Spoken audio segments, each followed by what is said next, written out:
Assalomu alaykum qadrli tumandoshlar, varganzaliklar.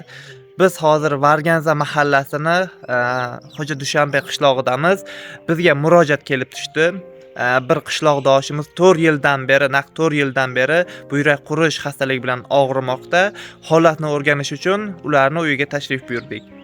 Qashqadaryo viloyati Kitob tumani Varganza mahallasida istiqomat qiluvchi Sherzod aka Ostonov mana 4 yilki bu og'ir xastalik bilan og'rimoqda.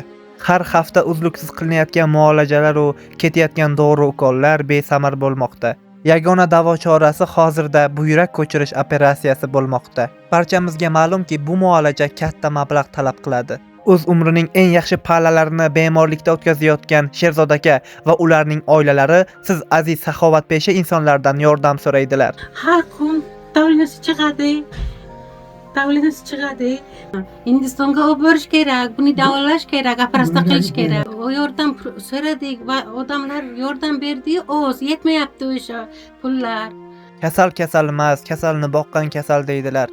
Oilada doimiy daromad yo'q, pensioner ota-onaning pullari esa shu dori-darmonlarga ketmoqda.